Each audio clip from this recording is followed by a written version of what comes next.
Welcome to Good News Week, and the big news: 4 days to go till Australia decides. Only 4 exciting days until we pick who our next former Prime Minister will be. Yes, ladies and gentlemen, we're nearly at the end of the election campaign. It's been like a really crap December. It drags and drags, costs a bucket load, and when we finally get to the big day, our present is second-hand socks and undies.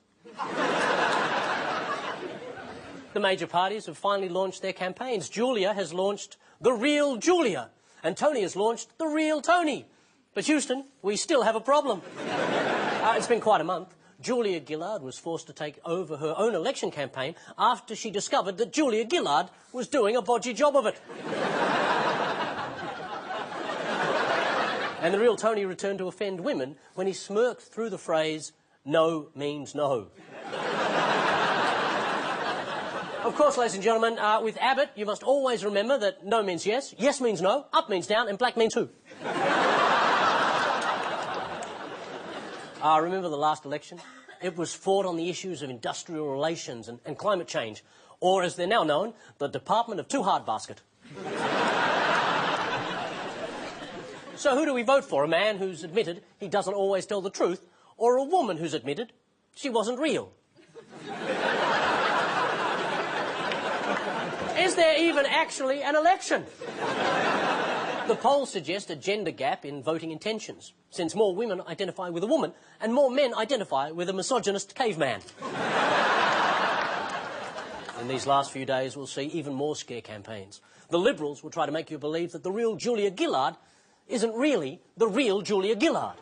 And Labor will try to convince you that Tony Abbott is Tony Abbott.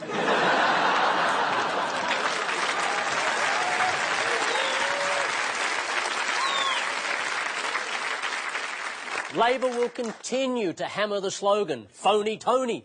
The coalition will start using "Julia will fool ya." And the Greens will respond with, "These guys are so shit we don't even need a slogan." Everyone knows there's no prize for coming second, but who would have thought coming third would make you the winner? If he wins, Abbott will be Australia's 3rd Prime Minister in 2 months. And our 4th in 3 years. If he loses, Tony could always go back to the church, although they do find his views on women a little conservative.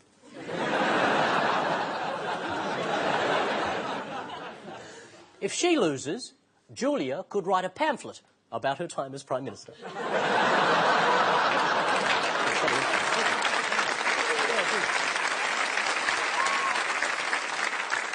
One thing is certain, the loser will be out on his ear.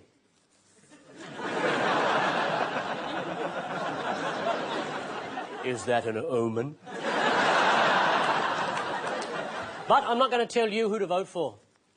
All right? I won't do that. Every election, a donkey vote. Every election, the donkey wins. Still, I would beg you, seriously, give serious thought to voting Green. OK? Not just now, as you just did, but that was great. But give serious thought to voting Green. Can you imagine if enough of us did that? Not only would those shitty bastards both lose, imagine the look on Bob Brown's face.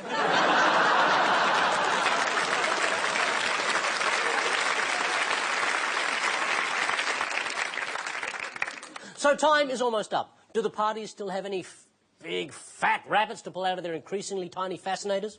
Why not combine 2 thorny political problems into one solution? Huh? Legalise gay marriage, but make gay couples adopt a boat person.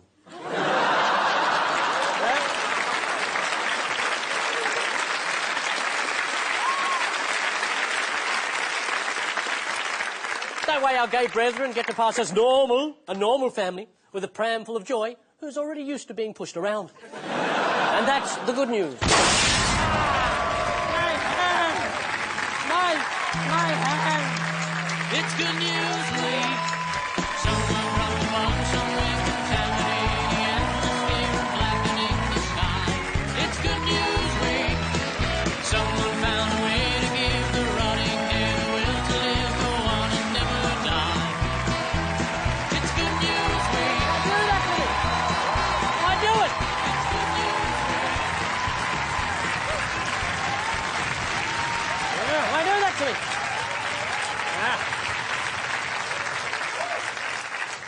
Thank you, good evening tonight, because democracy is always good for a laugh. The radiant glow of Claire Hooper. Coming to the Comics Lounge in Melbourne from tomorrow night, and back by someone's demand, our American friend, Michael Costa. Thanks a lot, Paul. We love you, Michael. Thank you. And the awesome star power of Corinne Grant. Corinne! That is nice, isn't it? And they're unleashing hell at the Gladiator, Mikey Robbins.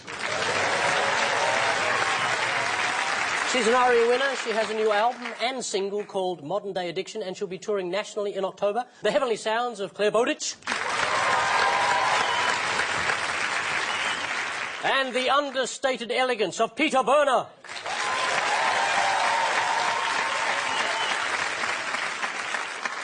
Yeah, what? Oh, yeah. You want to pick all the bits out of your hair? Well, you might want to start with yourself there. Oh, I thought I could pick... Hang on.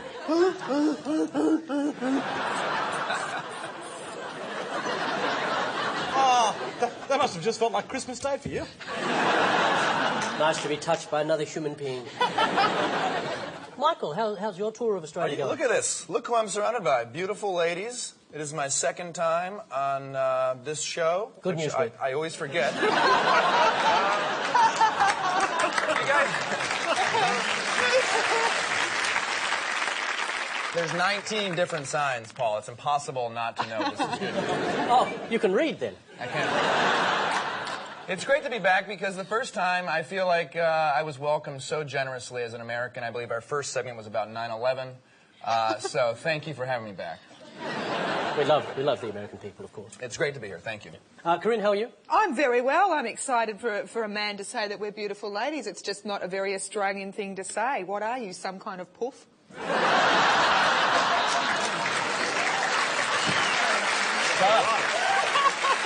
No, it's very nice. We're just not used to it, and so we're Australian women are vaguely suspicious when a man says you look nice. I'm waiting to get hit or something.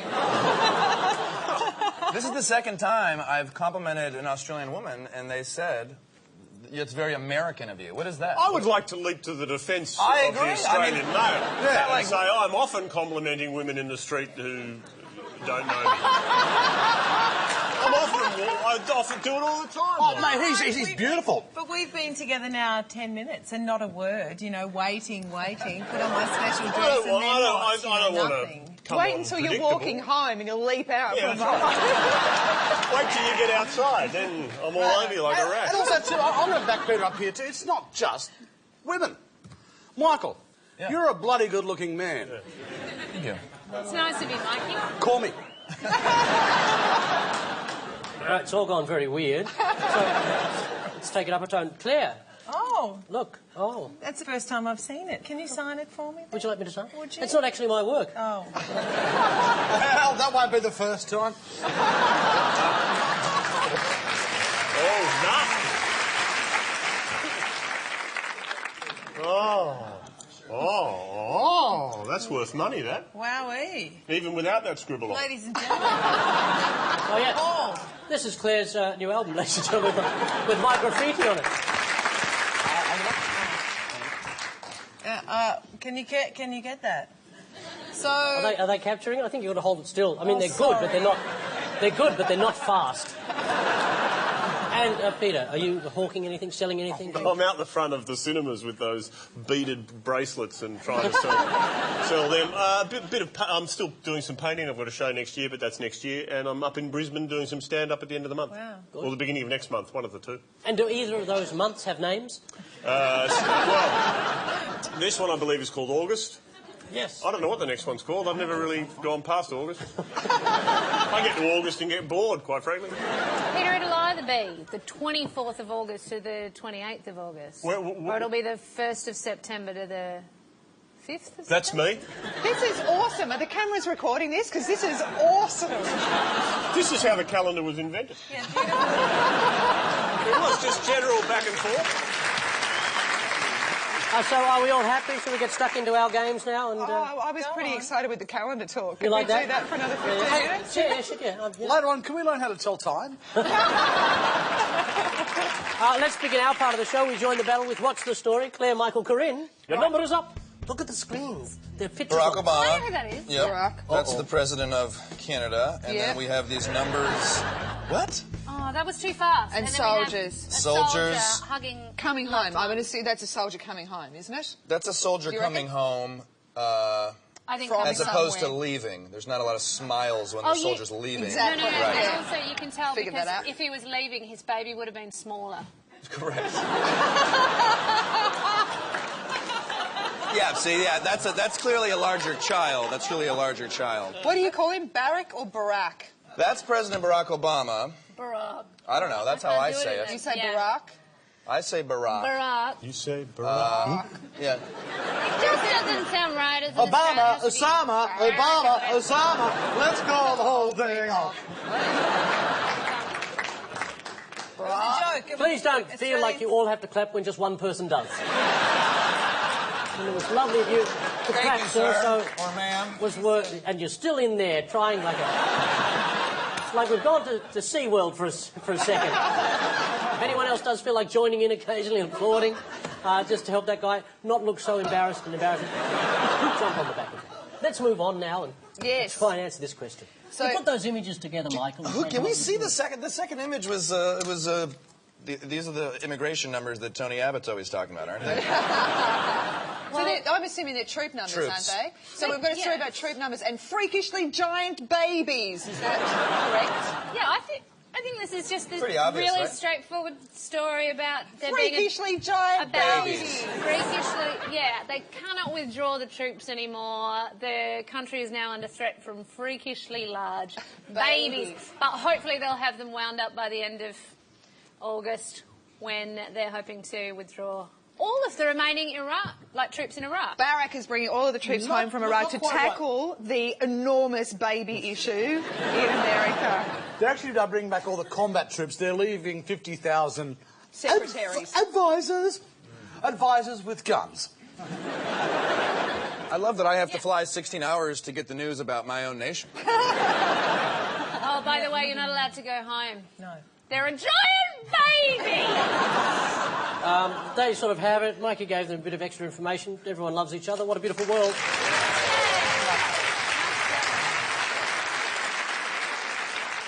Barack Obama has announced that US combat forces will be withdrawn from Iraq at the end of August and arrive in Afghanistan at the beginning of September.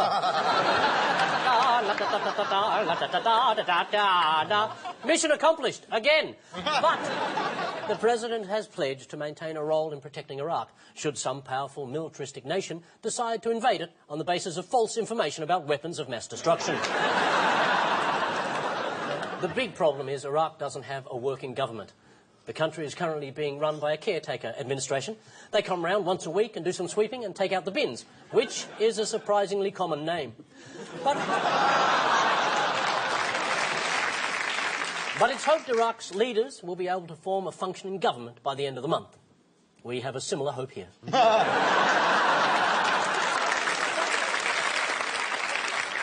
Mikey, Claire, Peter, butt out! All right. Oh, it's who is that? Yeah, That's Sharky. Sharky. Yeah. Sharko, as we call it. What's going on there? Oh, that's the world's worst barbecue. Were you in that last shot? No, someone that looked like me from the back. I get mistaken for that guy a lot by people behind me on the bus. Yes, that story is about, well, I think the middle image there was a cigarette, an anti-cigarette smoking or a pro-cigarette smoking Yes. ad. I've lost track of what's what. Clearly because I've always been a little bit too attracted to the giant lung on the photograph of the cigarettes, of course. So they're making it plain for people like me, so I'm no longer attracted. The tobacco companies this week, or the past few weeks, have set up a lobby group because they want to leave their attractive packaging around as opposed to just the An incentive. Yeah. Yes, as opposed to the box saying, look, this shit will kill you. Seriously. So when you're lying in the hospital bed coughing up your lung, you can put the pack on the table and look at the view. And the other proposal, of course, they'd like not only to keep the current packaging but improve it and put nude models on it, of course. It's like the ad on the buses now. Every time you inhale a cigarette, you take 4,000 chemicals. You inhale 4,000 chemicals. Bargain. That's good value, that. Value for money in today's world. You're missing a little bit of the story. A lot of people get smoking and then take it up again and go, oh, well, that's it, I'm a smoker. But stats have come out this week from the anti-smoking lobby saying the more times you attempt to give up, the greater chances are that by the time you die, you will be a non-smoker. 7 to 10 times. Every corpse is a non-smoker, Mike. That's true. Do they have the little penises on the not here in What Australia? brand do you smoke? Sorry, we don't. No. Marlboro country's changed since my day. Because I think it's Canada. They have the smoking causes impotence, or maybe it's not even Canada. I don't know what country. I only know about America. They show the little tiny dick, and it says smoking causes impotence, and this has been like the only photo that works. A cartoon penis or a real picture of a real human penis? I'm not sure whose penis it is, No, but it's... I want to know It's a real penis. But it's a real penis It's a on the real side penis. of a pack. That would stop me from smoking. I think it would... It'd be nice if it was printed on all the cigarettes we could plug in as well. Every time that'd be nice. Especially... That would be the quickest way to get straight men to give up smoking. We would put two little testicles at the end of the cigarette. I'm just imagining, you know when you have, I used to be a smoker, I'm not anymore, but if you had a soft pack and then put them in your back pocket, they'd all end up bent. So if they had the picture of the penis on them, you'd have to sit there for ages. Do it slower, do it slower, do it slower. Make eye contact. So I guess you don't have those on the packs here. No, but if we did, the tobacco industry would be lobbying to make the penis larger. Was it circumcised? Yes, it was. Yes, it was. I had to think for a minute. Well, Righto. I'm sorry I just did that to the show. Interesting alley here in the show, T-junction as 'twere. Can you just recap, Mikey? Before we got on to cock smoking,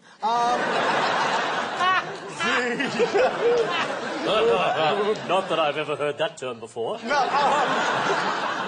basically the Make menthols different. the quit people have come out and said, look, don't be discouraged if you've given up and taken up again. The more you try to give up, the better your chances are of eventually giving up one day. Positive. That's it.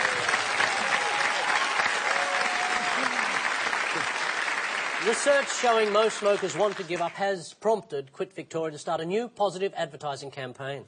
The ads will feature a healthy pink non-smoker's lung being squeezed over a beaker and filling it with delicious pineapple juice. The campaign urges smokers to never give up giving up, a more positive message than the old downbeat commercials. One of the new ads features an emphysema-ridden but jolly clown trying desperately to blow up a balloon animal.